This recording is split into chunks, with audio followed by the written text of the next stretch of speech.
শপথের আনুষ্ঠানিকতাটা নিয়ে আমরা এবার একটু ব্যতিক্রম দেখছি। আমরা সচরাচর দেখি যে প্রধানমন্ত্রী বা সরকার প্রধানের শপথ বঙ্গভবনে হয় এবং মন্ত্রিসভার শপথও বঙ্গভবনে হয়। শপথ সচরাচর পড়ান বিদায়ী স্পিকার, এমপিদেরকে, অন্যদেরকে পড়ান রাষ্ট্রপতি।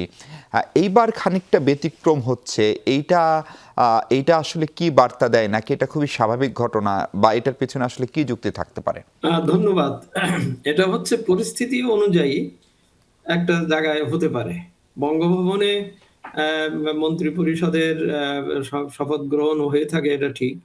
কিন্তু সেটা আ অন্য এক জায়গাতেও হতে পারে। এটার এমন কোনো বাধ্যবাধকতার বিষয়টা নাই।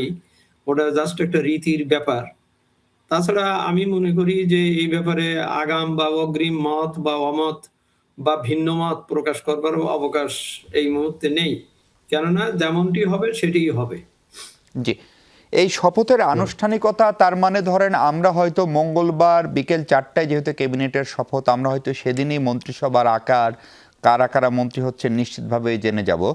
আমরা যতটা ইঙ্গিত পাচ্ছি তাতে বিএনপি আগেও তো এই রাষ্ট্র চালিয়েছে, ফলে সেই সময়ের মতোই ৪৫ থেকে ৫০ এরকম একটা আকারের মন্ত্রিসভা হতে যাচ্ছে। বিদ্যমান অর্থনৈতিক বাস্তবতা, বিদ্যমান ভূ রাজনৈতিক এবং বাংলাদেশের অভ্যন্তরীণ রাজনৈতিক বাস্তবতায় নতুন ক্যাবিনেট কেমন হতে পারে, বা আপনার প্রত্যাশা কি একজন সাবেক আমলা হিসাবে সরকারের?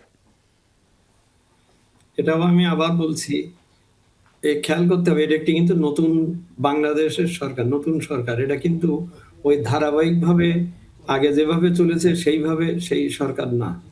এটা একটি গণ অভ্যুত্থানের দ্বারা সৃষ্ট একটি পরিস্থিতিতে অন্তর্বর্তীকালীন সরকার চালানোর পরে নির্বাচন উত্তর এটি একটি হচ্ছে। এটা কিন্তু একটি নতুন পথযাত্রা।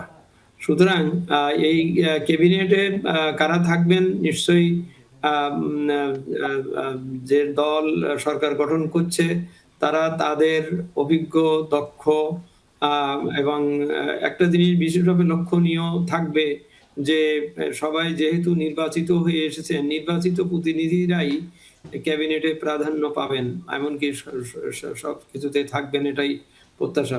দক্ষতার বিষয় আছে। আর একটা হচ্ছে যে পরিস্থিতিতে এই নতুন সরকারটি গঠিত হতে যাচ্ছে তার ব্যাকগ্রাউন্ড অত্যন্ত মানে খুব কুসুমাস্তীর্ণ ছিল না। নানান ধরনের একটা মানে রক্তক্ষয়ী বিশেষ আত্মত্যাগের মাধ্যমে সৃষ্ট একটি পরিস্থিতিতে একটি নতুন আ আ প্রতিজ্ঞা, প্রত্যাশা নিয়ে তৈরি হচ্ছে যে ক্যাবিনেট, যে সরকার, সেখানেও নিশ্চয়ই আ আ ভূ-রাজনীতি এবং আরো অন্যান্য বিষয়গুলোর দিকে লক্ষ্য রেখেই আ আ এটা গঠিত হবে জি, এবং এটা জি। সেভাবে হবে। যেহেতু এই দলের আগের অভিজ্ঞতা আছে, তাদের মানে বাস্কেটে আমি মনে করি অনেক অভিজ্ঞ ব্যক্তিবর্গ আছেন।